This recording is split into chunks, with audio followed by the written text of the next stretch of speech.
नमस्ते बच्चों। आज मैं आप लोगों को हिंदी प्रथम भाग का पार्ट 2 साय भेज रहे हैं। इसके लेखक हिमांशु जोशी हैं। इस कहानी के लेखक हिमांशु जोशी।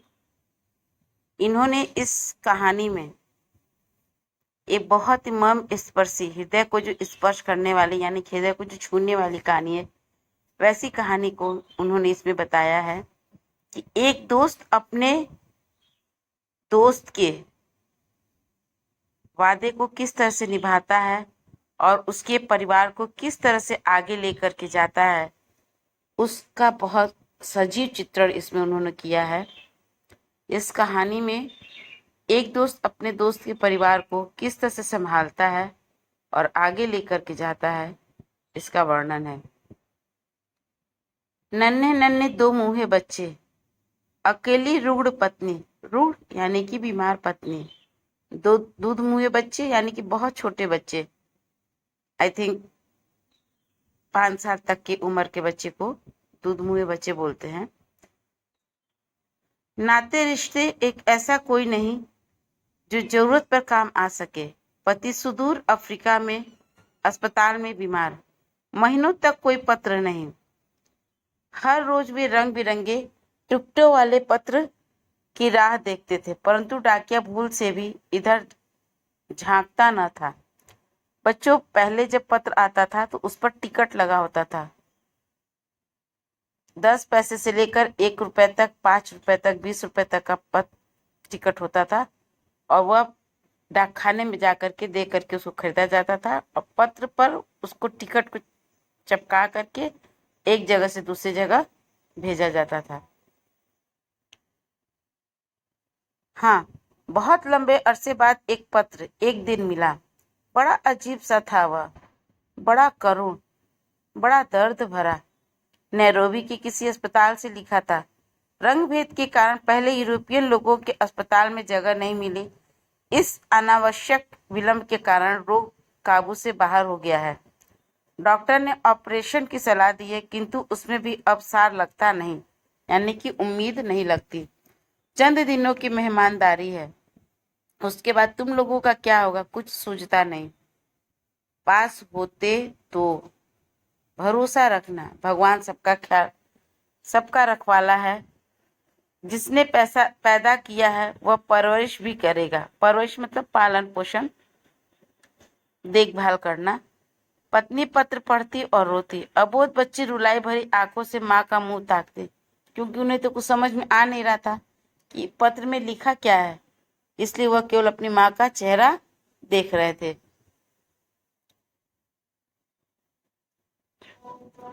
फिर चिट्ठी पर चिट्ठियां डाली उन्होंने, फिर तार, तब कहीं केन्या की मोहर लगा एक पत्र विदेशी लिफाफा मिला। लिखा था, परमात्मा का ही चमत्कार है, हालत सुधर रही है, एक नया जन्म मिला है। थोड़े दिनों बाद फिर पत्र आया, पहले की ही तरह किसी से बोलकर लिखवाया गया हुआ पत्र था। चिंता की बात, अब कोई बात नहीं, पहले की तरह कुछ रुपए भी पहुंच गए इस बार। बच्चों के मुरझाए मुखड़े खिल उठे।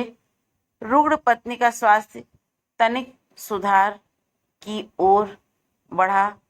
चिट्ठियां नियमित रूप से आती रहीं, रुपए भी पहुंचते रहे। उसमें लिखा था, हाथ के ऑपरेशन के बाद अब वह पत्र नहीं लिख पाता, इसलिए किसी से लिखवा लेता है। इधर एक नया टाइपराइटर खरीद लिया है, अपने कारोबार का भी कुछ विस्तार कर रहा है। धीरे धीरे कुछ नई जमीन खरीदने का भी इरादा है। शहर के पास, मतलब शहर के पास वो कुछ जमीन खरीद सकते हैं। एक फार्म हाउस की योजना है। घर के बारे में पत्नी के बारे में, बच्चों की पढ़ाई के बारे में कितने भी प्रश्न थे। बड़े उत्साहजनक बातें थीं, विस्तार से थी सबके बारे में, मतलब उस खत में, उस पत्र में लिखा हुआ था। इतना अच्छा पत्र पहले कभी न आया था। सबको स्वाभाविक रूप से प्रसन्नता हुई। दुखती नाव फिर से पार लग रही थी। धीरे धीरे, मतलब कि जो उनको कष्ट था वह धीरे धीरे, वे अब उस कष्ट से वे धीरे धीरे उबर रहे थे। लगभग 3 बरस बीत गए। घर की ओर से पत्र पर पत्र आते रहे कि अब उसे थोड़ा सा समय निकालकर कभी घर भी आना चाहिए। बच्चे बहुत याद करते हैं, उसे देखने भर को तरसते हैं। जो जो हिदायतें चिट्ठी में लिखी रहती हैं उनका अक्षरशः पालन करते हैं। माँ को किसी किस्म का कष्ट नहीं देते, कहना मानते हैं, पढ़ने में बहुत मेहनत करते हैं। अज्जू कहता है कि बड़ा होकर पापा की तरह अफ्रीका जाएगा, इंजीनियर बनेगा, पापा के साथ खूब काम करेगा। अब वह पूरे 12 साल का हो गया है, 6ठी कक्षा में अव्वल आया है। मास्टर जी कहते हैं उसे वजीफा, यानी कि स्कॉलरशिप जो होता है बच्चों, जब बच्चे अच्छे पढ़ने में रहते हैं तो पहले उन्हें वजीफा मिलता था, आज भी मिलता है उनकी पढ़ाई के लिए। उसको स्कॉलरशिप या वजीफा कहते हैं।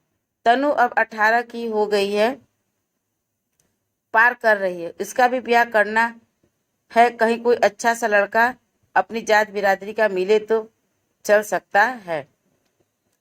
चिट्ठी की जवाब में बहुत सी बातें थी। लिखा था कि अब समय तो नहीं, हाँ अगले साल तनु के ब्याह पर अवश्य आऊँगा, पहुँचूँगा, अवश्य पहुँचेगा।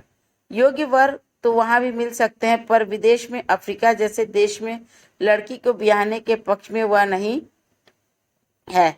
दहेज की चिंता न करना, वहीं वर की खोज करना।